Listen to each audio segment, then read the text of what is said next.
පහසෙනි ශිෂ්‍යත්ව විභාගයේ ලියන්න සූදානම් වෙන ආදරණීය පොඩිත්තෝ හතර වසරයටත් වැදගත් වේවි.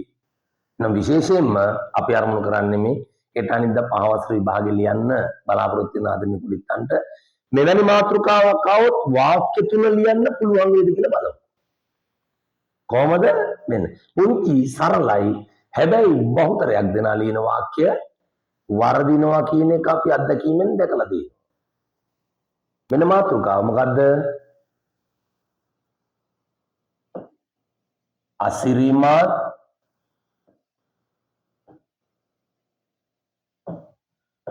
වනය.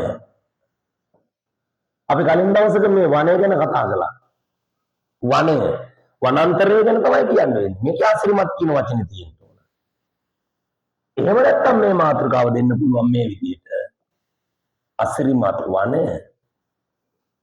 වනය අසිරිමත්ය.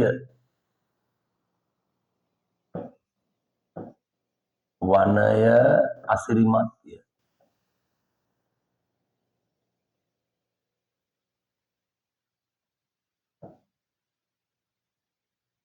වනය අසිරිමත්ය. හරි. අසිරිමත් වනය කිව්වොත් ළමයි ලියයි. වනය අසිරිමත්ය කිව්වොත් බහුතරයන් දෙනා වරද්දනවා. ඇයි හේතුව? හැම වාක්‍යයක්ම අසිරිමත්ය අසිරිමත්ය අසිරිමත්ය. ඒතර අසිරිමත්ය කියන්නේ එතන ක්‍රියාපදයක් නැහැ කියන කාරණාව දැන් මම කියලා දෙන්නයි මේ යන්නේ. එහෙනම් පියවරෙන් පියවර අපි මේ වාක්‍ය ලියන හැටි ඉගෙන ගන්න උත්සාහ කරමු. මෙහෙම මාතෘකාවක් ආවොත් ළඟ එන ශිෂ්‍යත්ව විභාගයට මේක අතිශයින් වැදගත්. නැවත නැවත බලන්න අභ්‍යාස කරන්න. දිගින් දිගටම අපි මෙවැනි වාක්‍ය එවනවා. මෙවැනි මාතෘකාවට අදාළව වාක්‍ය අපි කතා කරනවා. පුතාලා පොතක් තියාගෙන එකතුවක් හැටියට තියාගෙන යන්න. ඔබගේ ඉදිරි විභාග ජයග්‍රහණයට මේක හේතුවක් වේවි. හේතුවක් වේවි. right බලන්න. අසිරිමත් වනය, වනය අසිරිමත්ය. කොහොමද අසිරිමත් වෙන්නේ කියන කාරණාව තමයි කොහොමද අසිරිමත් වෙන්නේ?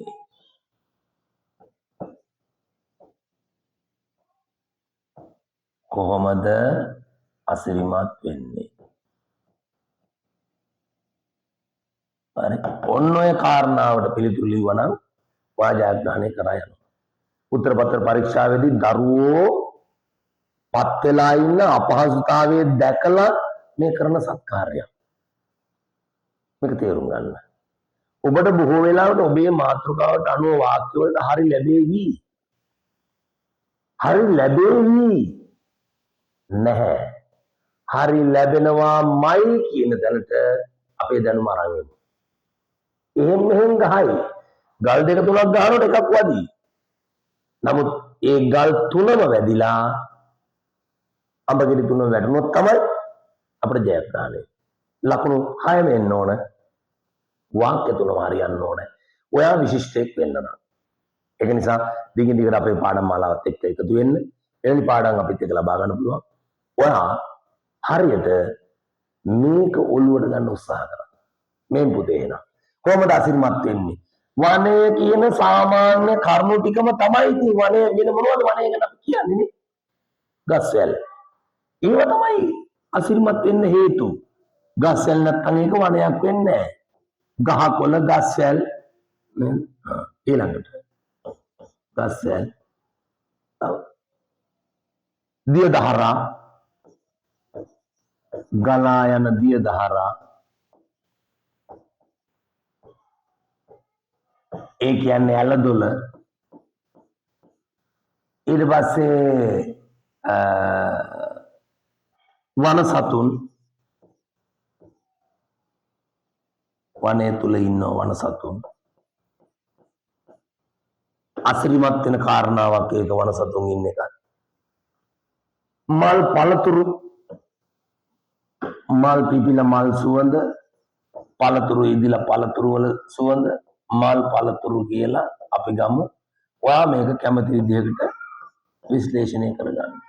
ගස්වැල්, ගලා යන දිය දහරා, වන සතුන්, මල් පළතුරු. වනේ අසිරිමත් වෙන නැහැ. තව මොනවද? වටිනා ඖෂධ වනේ අසිරිමත් කරනවා. ඊළඟට තා මොනවද අපිට මේකට ගන්න තියෙන්නේ? දැන් ඔයා කල්පනා කරන්න. ගස් සැල් වලින්, ගලා යන දිය දහරා වලින්, වන සතුන්ගෙන්, මල් පළතුරු වලින්.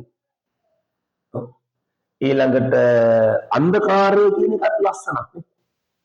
ඒකෙනුත් අපට පොඩි අලංකාරයක් ගැන දෙනවා. හරිද?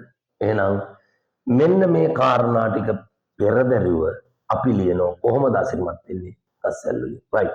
එහෙනම් කොහොමද අසිරිමත් වෙන්නේ? අපට උක්තයක් අවශ්‍යයි. මොකක්ද උක්තය? අසිරිමත් වන්නේ. උක්තයක් අවශ්‍යයි. උක්තය වනය තමයි මේ වැඩේ. වනය විය යුතුයි. ආඛ්‍යාතයක් අවශ්‍යයි අපට. ඇයි හේතුව? උක්තාඛ්‍යාත ගලපා කියනවා. ආඛ්‍යාතය වෙයි දෙයි කරයි. වෙයි දෙයි කරයි.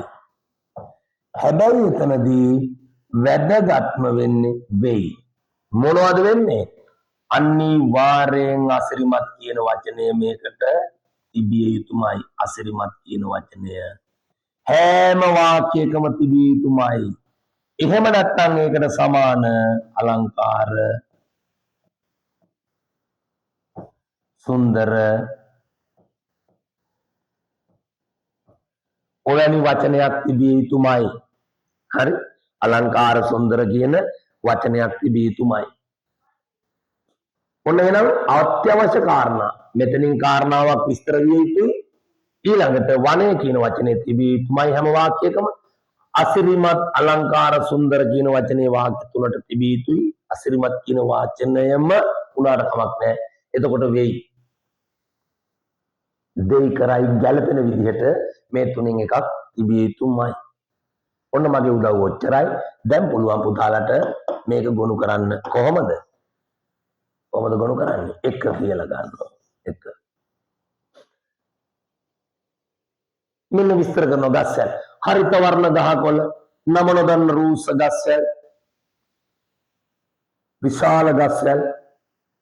එහෙනම් හරිත වර්ණ ගහකොළ වලින් ඒ කියන්නේ කොළ පාටයි කියන එකට වචන අපි කියවා එකතු කරගත් අපි ගාව තියෙන විශේෂ නිර්දේශීය වචන අපේ වොකැබුලරි අපි වචන මාලාවේ තියෙන වචන මේකට උගන්වනවා. හරිත වර්ණ ගහකොළ වලින් පිරි වනය